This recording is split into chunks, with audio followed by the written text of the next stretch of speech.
an 8-sided building, and it probably was built by the Byzantines, who were conquered by the early Arabs, and they were famous for this shaped building. You can see the beautiful marble, and you can see the beautiful tiles, the Armenian tiles, and as well as very ancient script of Quranic verses that are circling the dome and, of course, the sides of the building.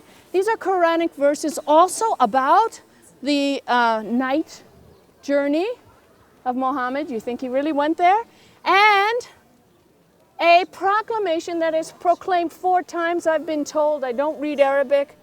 That is from the Quran that says God, and of course they are mentioning Allah. God is not a God. They say that he should have a son. This is a tremendous proclamation, and we understand something very, very deep in the Muslim misunderstanding of God the Father. They misunderstood the love of the Father.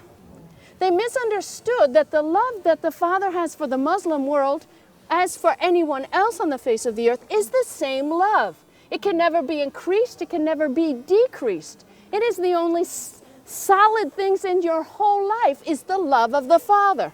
Now understand, in the Quran, Father is not mentioned. Love is not mentioned.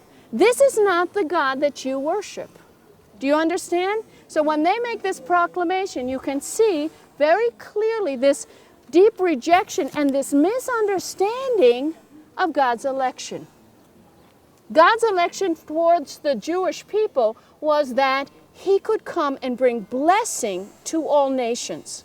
The purpose of the Jewish people was a vessel through whom he could bring salvation to all mankind. That is not rejecting anyone. That is loving everyone. But understand, it goes way back to the time of Ishmael. It goes way back, this idea that God had an election and there is a promised son. Isaac was the promised son. Remember, the Muslims believe Ishmael was taken here. So there's lots of borrowed and added traditions. But above all, when I think of this amazing building, and architecturally it is an amazing building, with a real 14-karat gold roof. How many of you have gold roofs where you come from? Understand that as beautiful as this building is, the proclamation coming out of this building is as anti-Christ as you can possibly make. This is a proclamation on the place where his throne will sit, where the bride will sit with him. The city will be there as the lampstand. And here will be the light in the midst of that amazing city. Remember, the New Jerusalem will be centered here. This is the epicenter, the final finish line of that entire love story of God's to bring Jesus and the bride, the marriage, and the coming of the kingdom to a place on earth. And we call that kingdom. What does kingdom mean? Dominion of the king. So we're going to have a king, he's going to have a dominion, and he's called us to be part of that dominion. Isn't that exciting? Understand this, the Lord has an address. Now, if I had an address and someone was sitting there, even with a beautiful house, proclaiming that I didn't have an address on the face of the earth, don't you think you would want to remove them? Don't you think you would want to come right down here and finish this whole, discussion? I was just talking with someone. When someone sees this golden dome on TV, immediately what do they think? They think Jerusalem. Do they realize what this building is proclaiming? Do they realize what the Muslim world is saying about this place?